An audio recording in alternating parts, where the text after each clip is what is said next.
मैं वीडियो नहीं कर रहे हैं इसका इसका अरे आप इतना दांत तो 25 টাকা। अच्छा उठो, हाथ में क्या है? बीड़ी। बीड़ी। दांत तो बहुत खूबसूरत है आपका। ठानी दांत से देखी कहीं। হ্যালো এভরিবডি, গুড মর্নিং সবাইকে। কেমন আছো সবাই অবশ্যই জানিও কমেন্ট বক্সে। আর আজকে তোমাদেরকে আমি শেয়ার করব আমার যে ওয়ার্ক প্লেস, যেটা আমার one of my best place, যেখানে আমি অনেকে হয়তো ভাবে যে best place work place, best place মানে অনেক বেস্ট কাজ আবার বেস্ট প্লেস হতে পারে নাকি? ইয়েস, আমি যে সেক্টরে কাজ করি সেটা one of my favourite sector. তো আমার অনেক ছোটবেলা থেকে এই জিনিসটা মানে প্রতি খুব আগ্রহ ছিল হেলথের বিষয়ে।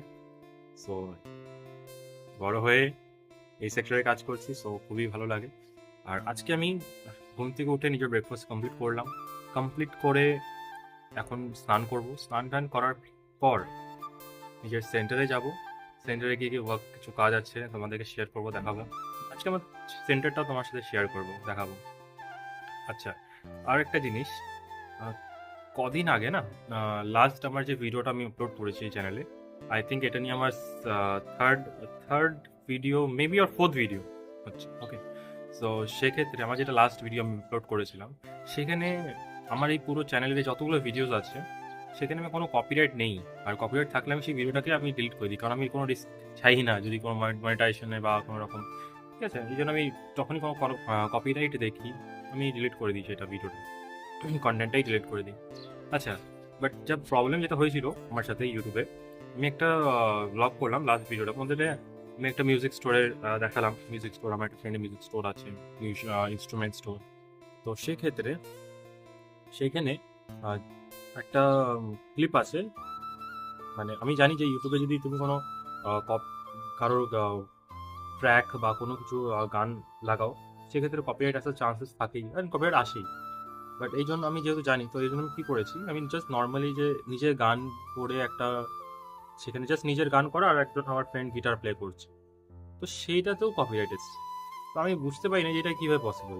মানে র্যান্ডামলি আমি নিজের গলায় গান করছি, না এক্সট্রা কোনো ক্যারিওকে ট্র্যাক বা কিছু আছে, কিছু না, অ্যান্ড তার সাথে গিটার আমার ফ্রেন্ডই নিজেই প্লে করছে। তো আমি বুঝতে পারি না যে তারপরেও কেন কপিরাইট ক্লেম, মানে কপিরাইট আসছে। তো সেই ক্ষেত্রে আমি সেই ভিডিওটা ডিলিট করতে পারিনি, কিন্তু সেই যেই জায়গাটুকু কপিরাইট এসেছে সেটার জন্য, সেই জায়গাটাতে আমি অন্য কিছু একটা মিউজিক, আমি ইউটিউবে যেটা থাকে সেই মিউজিক আমি অ্যাড করে কন্টিনিউ করেছি। মানে খুবই মানে ডিফিকাল্ট হয়ে যাচ্ছে, মানে বোঝা খুব মুশকিল। যদি কেউ চেক না করে জাস্ট আপলোড করতে থাকে, খুব ডিফিকাল্ট হয়ে যাবে। যারা এইসব মানে কপিরাইট বা এগুলো, মানে ইউটিউব যারা স্টার্ট করছে আর কি, যারা ইউটিউব নিউলি কন্টিনিউ স্টার্ট করছে, যারা অথচ চেক করে না, ইউটিউবে জাস্ট ভিডিও ছাড়লে তো তাও এইসব জিনিসও চেক করে নেবে ইউটিউবে।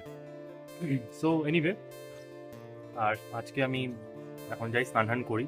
স্নান করার পর তোমাদের সাথে আবার দেখা হচ্ছে। আচ্ছা, আরেকটা কোশ্চেন আমি করি, যারা এই ভিডিওটা আমার দেখছো না, একটা কোশ্চেন হলো, প্লিজ অবশ্যই কমেন্টে আমাকে জানিও, যারা আমার যারা আমার প্রিভিয়াস সাবস্ক্রাইবার আছে, আমার যে ল্যাঙ্গুয়েজ আমি কথা বলছি মানে বেঙ্গলি ল্যাঙ্গুয়েজে। তো এই ব্লগ যেহেতু আমি এখন এটাকে ব্লগে আমি কন্টিনিউ করবো, কারণ আমার পক্ষে এখন সম্ভব নেই যে আমি যেটা আগে করতাম প্র্যাঙ্ক চ্যানেল বা টেক চ্যানেল, কেন ওগুলোর মধ্যে এডিটিংয়ের অনেকটা টাইম লাগতো, অবশ্যই টাইমও ব্যাপার আছে। আর প্লাস প্র্যাঙ্ক করতে গেলেও আমার টিম দরকার, তো সেটাও পসিবল হয় না। অ্যান্ড ব্লগ আমি যেহেতু এটা শ্যুট করছি, এটা খুব কম সময় হয়ে যায়, মানে কম সময় খুব এডিটিংয়ের মানে খুব বেশি এডিটিংয়ের ব্যাপার থাকে না, ইজিলি করা যায়। just একটা ব্যাকগ্রাউন্ড মিউজিক দিয়ে হালকা টাচ আপ করে, যেহেতু একটা ব্লগ থাকে প্লেন, সেক্ষেত্রে অতটা। আর ইন ফিউচার আস্তে আস্তে যদি কিছু মানে ইনক্রিজ হয়, হোপফুল হোপ, তো তাহলে তখন চেঞ্জ করা যাবে, মানে এডিটিংগুলোকে ইমপ্রুভ করা যেতে পারে। বাট এখন অবধি তো আমি কোনো কিছু করছি না, জাস্ট বেসিক আমি এভরিডে আমার ব্লগ শেয়ার করবো, হ্যাঁ এগুলো আমি আপলোড করবো। তো আমাকে এটা বলো যে তোমরা যারা আমার প্রিভিয়াস সাবস্ক্রাইবার আমার চ্যানেলে, তো তারা তোমরা সবাই কি বলছো, আমি এটাকে বাংলা চ্যানেলে এটাকে কন্টিনিউ, মানে বাংলা ল্যাঙ্গুয়েজে এটাকে কন্টিনিউ করবো আমার ব্লগটাকে, নাকি হিন্দিতে কন্টিনিউ রাখবো, মানে হিন্দিতে আমি এটা কমপ্লিট করবো, মানে কন্টিনিউ করবো। মানে হিন্দিতে কথা বললে আমার খুব একটা মানে কোনো একটা প্রবলেম হয় না, আমি অ্যাজ ইউজুয়াল ন্যাচারালি একদম ইজিলি বলতে পারি, তো কোনো প্রবলেম নেই সেই ল্যাঙ্গুয়েজে। এই জন্য আমি সাজেশন চাইছি যে কোনটা করলে বেটার হবে, যাতে তোমরা রিলেট করতে পারো। তো আমাকে অবশ্যই ব্লগের মধ্যে জানিও। অ্যান্ড চলো তাহলে স্নান টান করি, ফ্রেশ হই, দেন কন্টিনিউ করবো ব্লগটা। সো আমার এখন স্নান কমপ্লিট, আর এখন আমি যাব আমার সেন্টারে, অফিসে। তো চলো দেখাই তোমাদেরকে।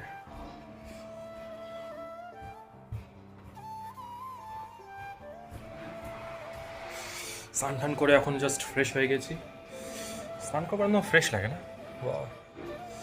চলো, আমার সেন্টারটা সব থেকে সুবিধা কি, আমার ওয়ার্ক ফ্রম হোমই চলে, যেহেতু বাড়িতে থেকে আমার সেন্টার, তো সুবিধা হয় না, কোথাও যেতেও লাগে না। আমি তোমাকে এবার দেখাচ্ছি আমার সেন্টার।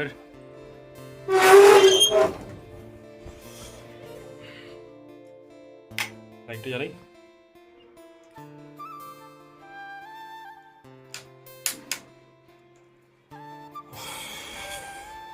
তো এটা হচ্ছে আমার সেন্টার।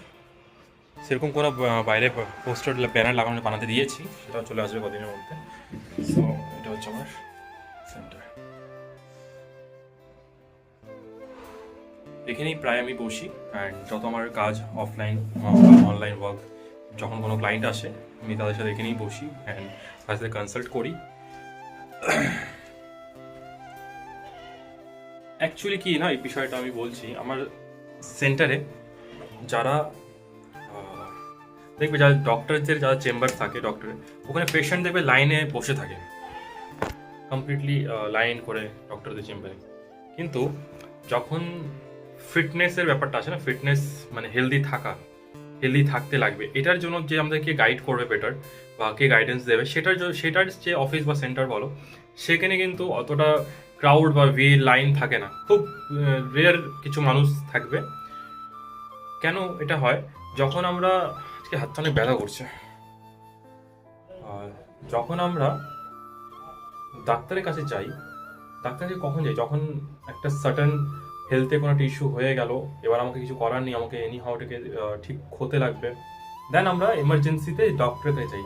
বাট আমরা আগের থেকে যদি নিজের প্রিকশনে থাকতাম, একটা নিজের লাইফস্টাইলকে ভালো রাখতাম, ফুড হ্যাবিটকে ভালো রাখতাম, সমস্ত ঘুমানো, ওয়াটার ইনটেক, এভরিথিং, তো এগুলো যদি আমরা আগে থেকে মেনটেন করতাম, তাহলে কিন্তু আমাদেরকে ডক্টর ভিজিটের যাওয়ার চান্সেসটা কমেই যায়, মানে ডক্টরের যেতে দরকারই পড়বে না, যদি আমি আগের থেকে নিজেকে ভালো রাখি, সুস্থ রাখার চেষ্টা করি, ভালো এক্সারসাইজ করি, জিম করি, ওয়ার্কআউট করি, ভালো ডায়েট নিই, লাইফস্টাইল ভালো, তো ডক্টর থেকে আমরা দূরে থাকতে পারবো। ডক্টর অবশ্যই আমাদের লাইফে বা আমাদের জন্য খুবই প্রয়োজন, কিন্তু যতটা পারবো নিজের থেকে যাতে ডক্টরের কাছে তখনই যাই না যখন আমাদের কোনো ডিজিজ বা কোনো রকম একটা হেলথ ইস্যু চলে আসে। তো সেই চান্সেসটা আমরা কেন দেবো, যেহেতু আমাদের কাছে সেই অপশনটা আছে ভালো থাকার। আমরা জানি আজকে ভালো কীভাবে থাকতে লাগে, কিন্তু প্রবলেমটা কি, ভালো থাকতে গেলে মাইন্ডসেট ডিসিপ্লিন দরকার হয়, যেটা আমাদের মানুষের মধ্যে নেই। আমরা মনে করি থাক না, আমার শরীর তো চলছেই, কোনো প্রবলেম নেই, আমি হাঁটতে পারছি, খেলা করতে পারছি, খেতে পারছি, কোনো সমস্যা হচ্ছে না, তো এই জন্য অতটা মানুষ মাথায় নেয় না। কিন্তু যখন প্রবলেমে পড়ে যায়, তখন গিয়ে রিয়েলাইজ হয় যে আমি তো আগের থেকে যদি এটা ঠিক রাখতাম, তাহলে আমার হয়তো এই প্রবলেমটা হতো না। সো আমি এখন রেডি হলাম, রেডি হয়ে এখন একটু বেরোবো একটা জায়গায়, অ্যান্ড আমি যাবো একটু করণদিঘির দিকে। সেখানে আমার কিছু পার্সেল এসছে, যেটা আমাকে নিজেকে ওখানে পিক আপ করতে হবে। সো এই জন্য জাস্ট ড্রেস চেঞ্জ করলাম, রেডি হলাম। আর আজকে একটা পার্সেল এসছে আমার, এটা আমি অর্ডার করেছিলাম বাইকের জন্য।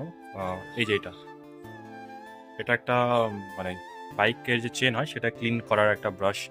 আমি দালখোলাতে অনেক জায়গায় খুঁজেছি এই জিনিসটা, কিন্তু পাইনি, যার জন্য আজকে আমি অর্ডার, মানে অনেক দিনই হয়েছে মিশো থেকে অর্ডার করেছিলাম, আর এটা আমার পড়েছিল অ্যারাউন্ড 150 টাকার মতো। তো এটা শুধু এটা নয়, এটা প্লাস একটা এই যে মাইক্রোফাইবার ক্লথও দিয়েছে, যেটা 150 টাকায় ওয়ার্থ ইট আছে। তো এটা অর্ডার করেছিল, তো আজকে ডেলিভারি দিল। এনিওয়ে, সো এখন আমি বেরোচ্ছি, আর যাই নিজের পার্সেলটা পিক আপ করি, তারপর তোমার সাথে দেখা হচ্ছে। লাস্ট টাইম দেখলে যে আমি একটা জায়গায় গেলাম, মানে করণদিঘিতে গিয়েছিলাম, ওখানে আজকে একটু আগেই করণদিঘি থেকে আসলাম, অনেকটা লেট হয়ে গেছে আজকে। অ্যান্ড আজকে আমি রাত্রে ডিনারটা ভাবছি বাইরেই করব। আজকে আমার একটু বাইরে খেতে ইচ্ছা করছে। একটা আমাদের এখানেই দালখোলাতেই একটা নর্মাল একটা হোটেল আছে, কিন্তু ওখানকার মাটন খুবই ফেমাস। তো মাটনটা আমি মাসে খুব 2-1 বার 3 বার ম্যাক্সিমাম খাই, কিন্তু যখন খাই ওখানে যাই।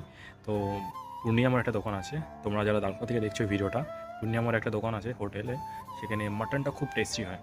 আমি দালখোলার মধ্যে সবথেকে বেস্ট মানে টেস্টি ওটাই লাগে। তো ওখানেই যাবো আজকে রাতে ডিনারটা কমপ্লিট করতে। তো চলো গিয়ে সে ওখানে যাই আর দেখাবো তোমাদেরকে। সো আমি চলে এসেছি এখন যে হোটেলে আমি বলেছিলাম, মানে হোটেল খুব বড় না, বাট মাটনটা খুবই টেস্টি। যদি কেউ এখানে আসো ট্রাই করতে পারো এখানকার মাটনটা। এটা ঠিক হচ্ছে পূর্ণিয়া মোড়, মেন পূর্ণিয়া মোড়ের চকটা। অ্যান্ড এদিক দিয়ে রোড শোরুমগুলো আছে এখানে, আর ঠিক শোরুমের পাশেই এখানে হোটেলটা। তো চলো মেকিংটা দেখছি। ওনার রেডি থাকে, জাস্ট গরম করে দেবে আজকে। वीडियो बना रहे आपका, ऐसे ही ब्लॉग कर रहे हैं।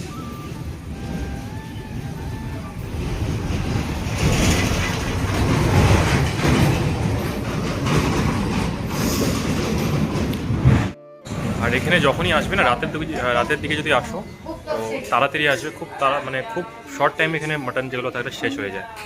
তো এখানে এখন আমাদের মাটন গরম হচ্ছে, দেখাচ্ছি।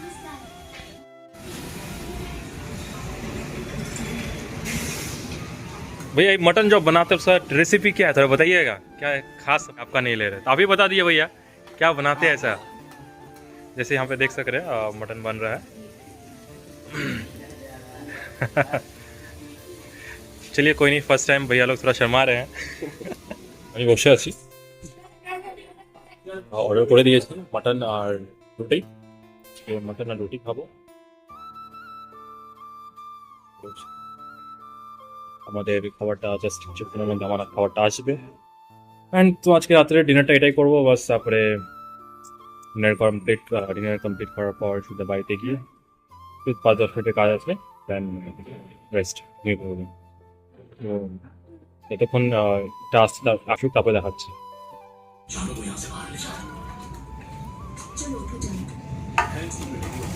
তো চলে আসলো আমার মাটন, দেখো আজকের ডিনার। সো আমার ডিনার কমপ্লিট। আর আমি একজন হিরো আছে এখানে, তার সাথে দেখা করাই। হ্যাঁ, হিরো वीडियो करता ना मैं वीडियो नहीं कर रहे हैं इसका। अरे आप इतना दांत तो 25 টাকা।